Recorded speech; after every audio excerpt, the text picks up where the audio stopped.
Hey, y'all, Scott Horton here, inviting you to check out wallstreetwindow.com. It's a financial blog written by former hedge fund manager Mike Swanson, who's investing in commodities, mining stocks, and European markets.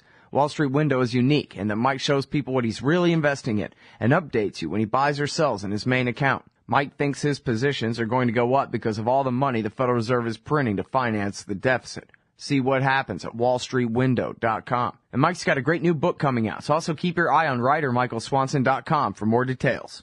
All right, y'all, introducing Jonathan Landay, reporter for McClatchy Newpapers, formerly with Knight Ridder. Welcome back to the show, Jonathan. How are you doing? I'm fine. Thanks for having me. Well, you're welcome. Very happy to have you here. Appreciate you joining us today.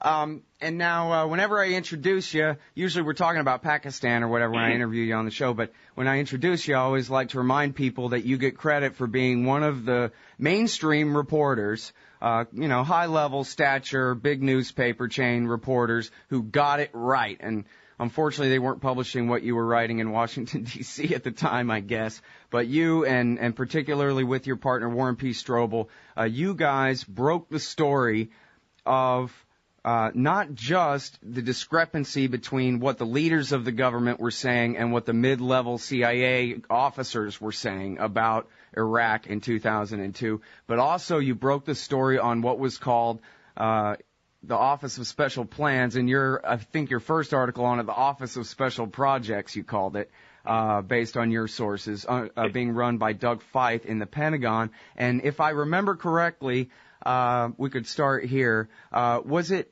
the backlash from Cheney's Veterans of Foreign Wars speech in August that really kicked off your reporting here, or were you guys already good on this all summer long? No, we were good on it beginning a couple of days after 9/11. When Warren did a story, I think it was a couple of days after, where Warren did a story on how the administration, the Bush administration, was inexplicably trying to link 9/11 to Saddam Hussein, which to us seemed absolutely illogical and silly, because here was a secular dictator who was the target of Islamic extremists, allegedly in league with the leading Sunni Muslim extremist, Osama bin Laden, and that just didn't sound right to us, and that's kind of what got us going. Mm-hmm. Because you guys already have been covering this beat for a long time. You've been talking to these guys, and you knew the difference between the guy with the olive green and the mustache and the guy with the beard and the robes over 3,000 miles to the east of there. Indeed. In fact, Warren had done a couple of assignments in Baghdad, so he was pretty familiar with Saddam Hussein. I've been covering Islamic extremism for a very long time, and our boss at the time, John Walcott, was a veteran of the Middle Eastern coverage, and to all three of us, this just sounded absolutely ridiculous. Unfortunately, it's where the Bush administration took the country. Mm-hmm. And now, I guess the most recent, or the first article that I was aware of was the reaction from the Veterans of Foreign Wars. And I think you could probably encapsulate a lot of y'all's work from the summer and fall of '02, especially as the analysts sure don't agree with what the politicians are saying the analysts say, right? That's correct. And there was stuff in the open sources that could be used to show that, and that we did. But the idea, I mean, yes, the Cheney speech to the Veterans of Foreign War was a turning point in all of this, in that there was so much BS in what he had to say that it was astounding. And in particular, one of the things he said that stands out in my mind, well, there were a couple of things. He said some of us, that there's no doubt that Saddam Hussein has reconstituted his nuclear weapons program, and some of us believe he'll have a nuclear weapon soon, something along those lines. So I made a couple phone calls, and one of them resulted in someone who followed the issue very closely for the United States government saying to me, the vice president is lying. That was one of the bigger lies that he told in that speech.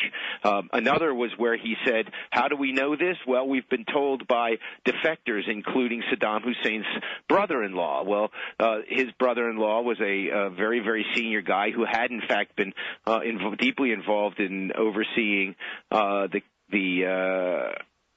WMD program that had existed before the Gulf War, and that the UN inspectors did a pretty good job in rooting out and destroying.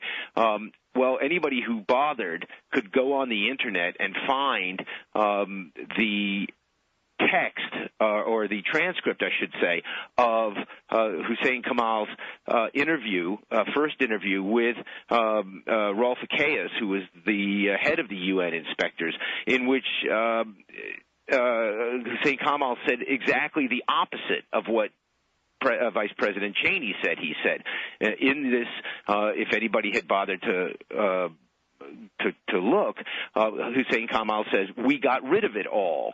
Now, one could ask the question, well, here's a top-ranking Iraqi defector who wants to save his skin.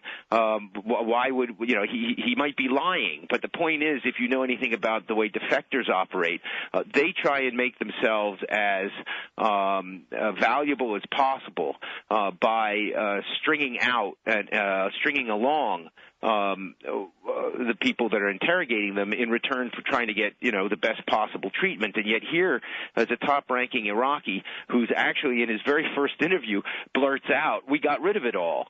That kind of eliminated him any value he might have had to other people in trying to save his own skin. But here he was saying this on the record in the very first interview. So to me, that indicated that he was telling the truth. And in fact, we know that he was telling the truth because later in the same interview, he disclosed to the UN inspectors the location of all the records of what they had expected was a biological weapons program, but had never actually found the materials. Well, it turns out that it was all stashed on a chicken farm that was owned by Hussein Kamal. And they, in fact, found all of the materials or most of the records that he had stashed on the biological weapons program on his chicken farm. So those were two of the more notable bloopers that the vice president dropped in that speech. All right, Scott Horton, I'm talking with Jonathan Landay, and here's what you do. You Google Buying the War, the Bill Moyers special, and you can watch that documentary. Talks about how Landay and especially with his partner Strobel got it right. And you can also, you have to click around a little bit, but you can find the citations, the article library, it's called, under Buying the War. And there are links, and they still work. They redirect to McClatchy, D.C., and they still work, and there's a good dozen articles here. From 2001, 2002, and 2003 of just straight journalism telling you this weapons of mass destruction thing is not true. And indeed, we originally our archive was about 80 stories long over a period of about 4 or 5 years. Is there one page where we can find the links to all of that Iraq stuff? We don't do a very good job displaying that stuff on our website, but I think if you were to go to McClatchydC.com, www.McClatchydC.com, and then go to the search function and put in Iraq intelligence, you'll come up with much of the archive. Okay, great. All right, and now, so what was the Office of Special Projects, as you wrote it, called it in 2002? Or as it was actually called once we got it straight, the Office of Special Plans. This was an office that was set up by then Under Secretary of Defense Doug Feith, specifically to oversee and orchestrate the run-up policy to the run-up to the invasion of Iraq, run by a man by the name of William Lutey, who had been sent over by the White House, told people in the Pentagon, I'm here to oversee the war against Saddam when he first got to the Pentagon, at least it's my understanding. And this is where kind of what we like to call the alternative intelligence system that the Bush administration set up to circumvent the CIA and the rest of the intelligence community in terms of ginning up a case for war. And we know the outcome. They went back and they got their own quote-unquote analysts to go back and look at the material that the CIA had accumulated over a long period of time. And they came to exactly the opposite conclusion, and of course, that the CIA had come up with, and that was that, there's all this intelligence that shows that Saddam Hussein indeed has continued to acquire weapons of mass destruction and maintain these alleged links to Al-Qaeda, a finding that he was excoriated, that this office was excoriated for by a Senate committee report. Which talked about their inappropriate role in handling intelligence. It's an office that should never have existed. And now the other thing, of course, that they did was that they were also recipients of the garbage that was being fed to the United States by the Iraqi National Congress, the opposition group that was led at the time by Ahmed Chalabi. That material that they fed into the Bush administration went into the Office of Special Plans to Mr. Lutey and went directly into the Vice President's office to his then National Security Advisor, John Hanna. And this material also, unbeknownst to those gentlemen, was also being given by the Iraqi National Congress to the New York Times. And so, the Times of London, the Sunday Times of London, and a couple of other publications. I think also PBS's Frontline was being given this stuff, and this was material from quote unquote Iraqi defectors who allegedly had firsthand knowledge of the WMD programs and the terrorism training and links with Al Qaeda, and so this was self-reinforcing garbage in that the administration would see it in the New York Times, and the New York Times would hear it what they were being told by the INC. They would get the same stuff from the administration, not knowing that it was all coming from the same garbage pile. And so in the Defense Department, the recipients of this material was the Office of Special Plans. Mm-hmm. Well, and in many cases they did know, right? But they just went right ahead. I don't know. That's something that I'm not sure about. I've never answered to myself satisfactorily. Did they know that this was material, or were they that this was garbage, or were they leaning so far over in their desire to get rid of or to come up with, gin up a case for convincing the American public that we had to go to war in Iraq, that they just accepted this stuff blindly? I don't know. That's never been fully explained. There are a lot of people who believe they did this deliberately, knew this stuff was garbage, and yet they put it out deliberately. That, by the way, is a crime. That's a federal offense. You are not allowed to deliberately. It's a federal offense to deliberately mislead the Congress and the public of the United States, to do it deliberately. Mm-hmm. And of course, the successor administration has never bothered to try and poke further into, or to try and get some accountability. There's been no accountability in any of this. Many of the same characters who were involved in taking this country into this disastrous debacle of a war are very much retain their credibility and very much present today. You can see a lot of them on CNN as expert commentators or in newspapers and op-eds. These men have not really paid the price, men and women, because Condoleezza Rice was part of this.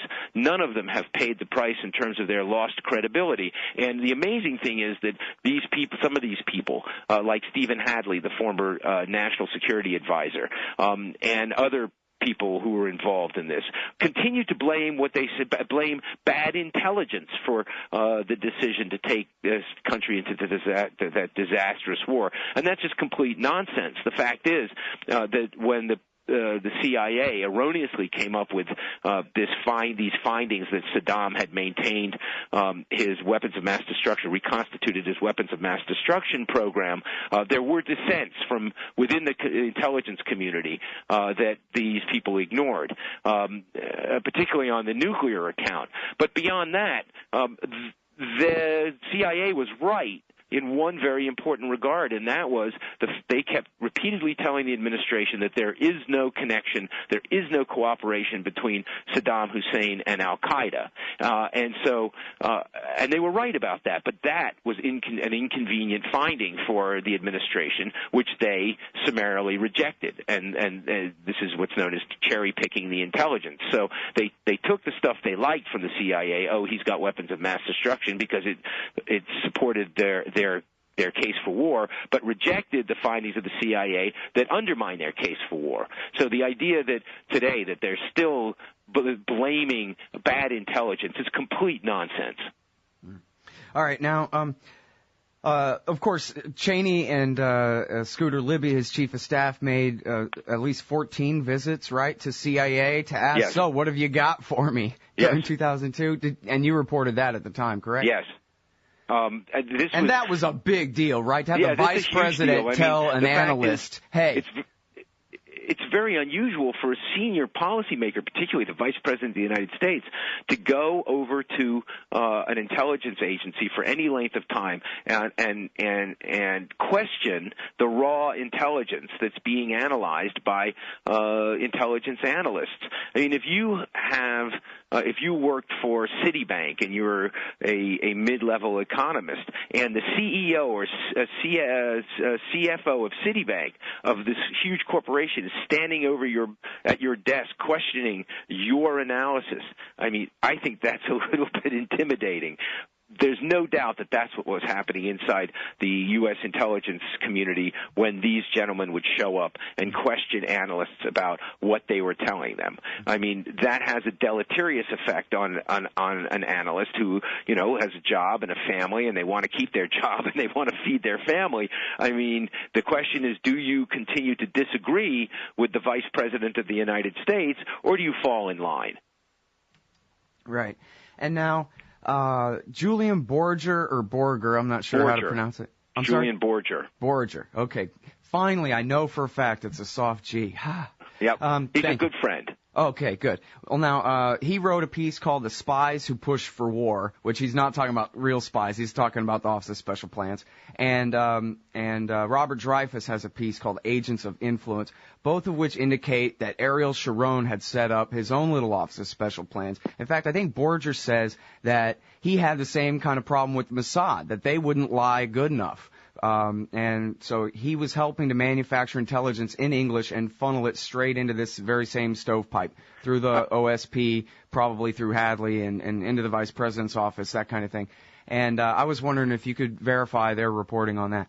Yeah, we did a similar story where we talked about visits that they would have from top level Israeli military and civilian officials to the Office of Special Plans, but they'd go in on the weekends so that there was less people to notice their presence. And we know that in one instance they went in during what's known as a security alert, where there's extra attention paid to security in the Pentagon, and where they're kind of doing security audits. And these guys were not required to sign in to sign the sign-in logs, and despite the fact that there was a security audit going on. So yes, there was enormous interaction between the Office of Special Plans. There was a gentleman in the Office of Special Plans who was eventually indicted for allegedly giving top secret information to two staffers of AIPAC, the American Israel Public Affairs Committee. Public Affairs Council, the Israeli lobby group here in Washington, D.C. There was a considerable interaction between the Office of Special Plans and Israeli intelligence and military people from Sharon. But the question is whether or not all of Sharon's people went along with this. We don't know that, but we do know that there was a considerable amount of interaction. Mm-hmm. All right, and now, I'm sorry I don't have the piece in front of me, but I believe that you were the one who did, the final citation, the real footnote on the work of the torture and the connection between torture and the lies that led to war. Everyone always argues about whether it works or whether it doesn't. But according to your journalism, Jonathan, if I understand it correctly, it does work if you're trying to get an al-Qaeda guy to say that he's friends with Saddam, even if he's not. In fact, I wrote a story. It's 2009.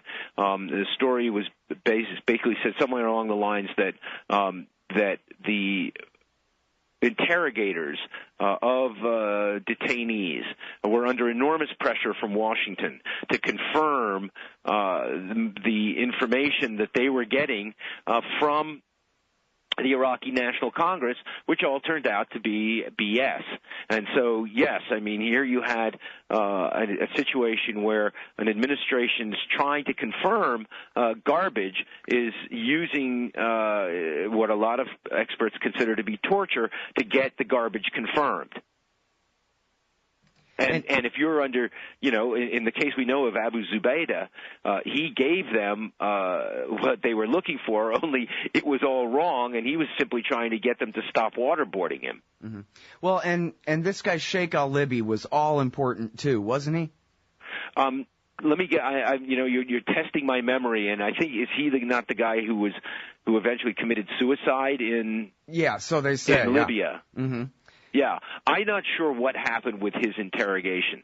It was either him or Abu Zubaydah, and I don't remember which one, who gave them this information that they had received, that Al Qaeda had received chemical weapons training from Iraqi intelligence, and of course they gave that. It came out later. They gave that information simply to stop the torture. Right.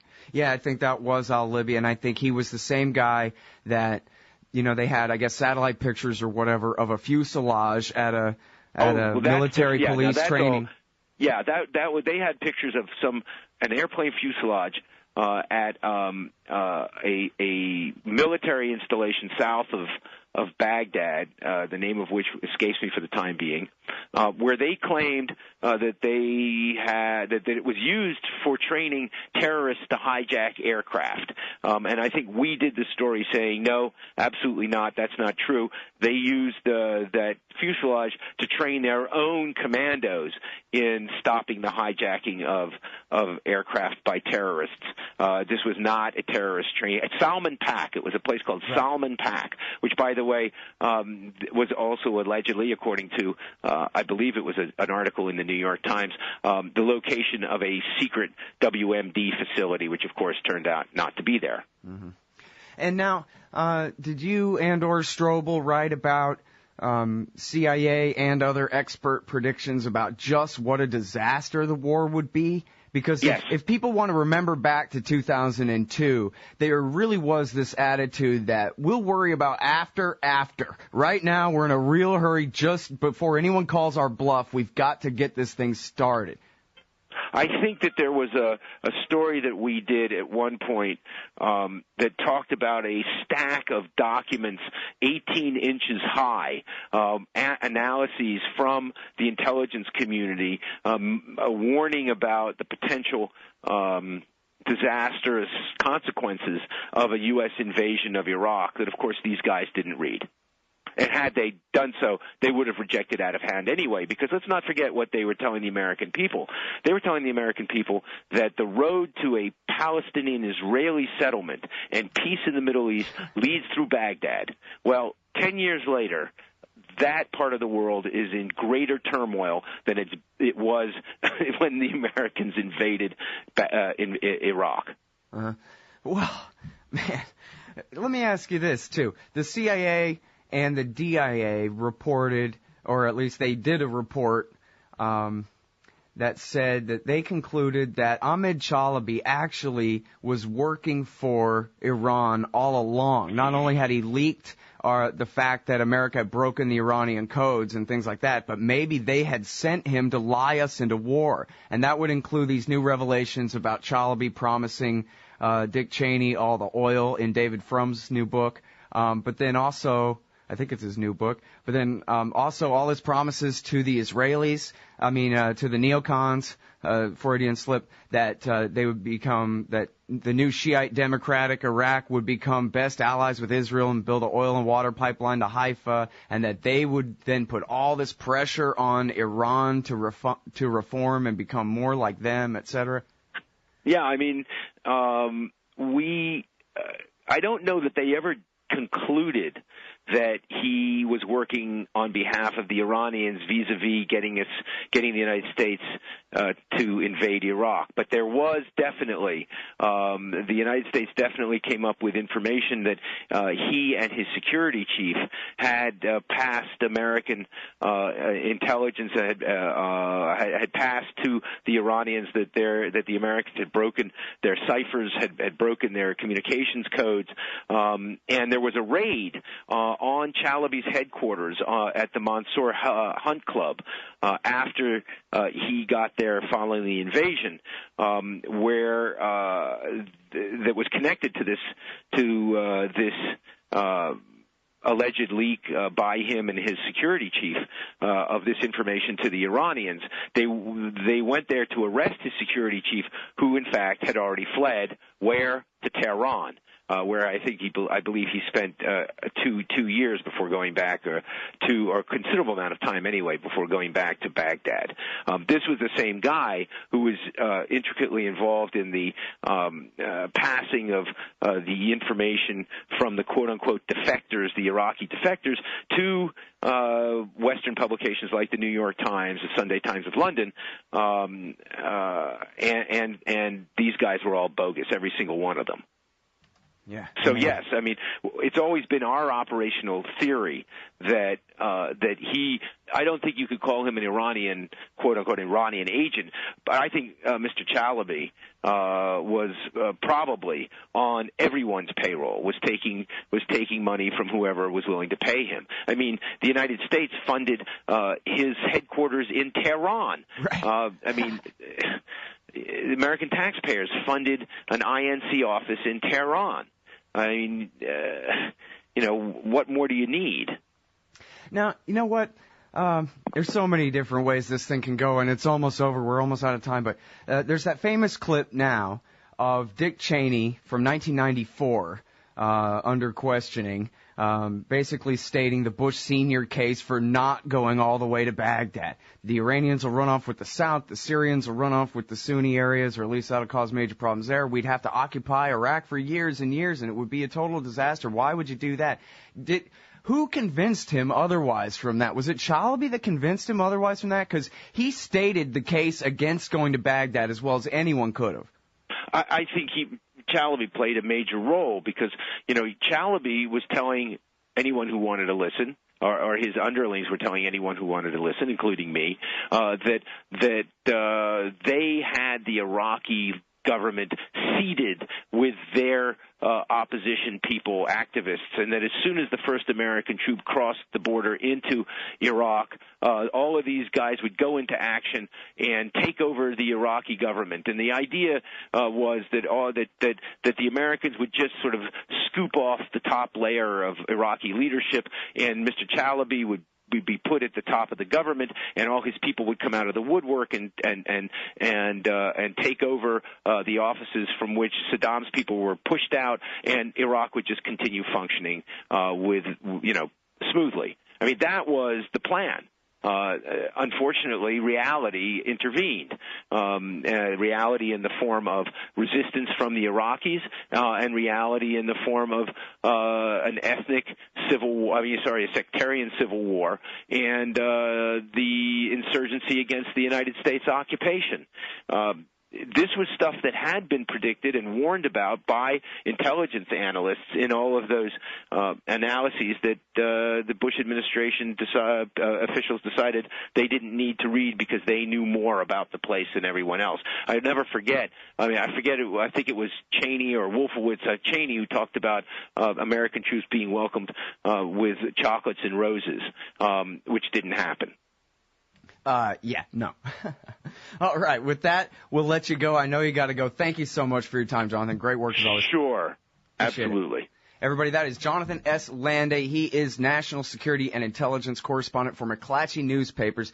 He and his colleagues, particularly Warren Strobel, got it right about Iraq for Knight Ridder back in, as you just heard, 2001 through 2003 on virtually every question in the run-up to the war that did not have to be. And we'll be right back after this. So you're a libertarian, and you don't believe the propaganda about government awesomeness you were subjected to in 4th grade. You want real history and economics. Well, learn in your car from professors you can trust with Tom Woods' Liberty Classroom. And if you join through the Liberty Classroom link at scotthorton.org, we'll make a donation to support The Scott Horton Show. Liberty Classroom, the history and economics they didn't teach you. Man, you need some Liberty stickers for the back of your truck. At LibertyStickers.com, they've got great state hate, like Pearl Harbor was an inside job. The Democrats want your guns. U.S. Army, die for Israel. Police brutality, not just for black people anymore. And government school, why you and your kids are so stupid. Check out these and 1,000 other great ones at LibertyStickers.com. And of course, they'll take care of all your custom printing for your band or your business at TheBumperSticker.com. That's LibertyStickers.com. Everyone else's stickers suck. Hey y'all, Scott here. Like I told you before, the Future Freedom Foundation at FFF.org represents the best of the libertarian movement. Led by the fearless Jacob Hornberger, FFF writers James Bovard, Sheldon Richman, Wendy McElroy, Anthony Gregory, and many more write the op-eds and the books, host the events, and give the speeches that are changing our world for the better. Help support the Future Freedom Foundation. Subscribe to their magazine, The Future of Freedom. Or to contribute, just look for the big red donate button at the top of FFF.org. Peace and freedom. Thank you.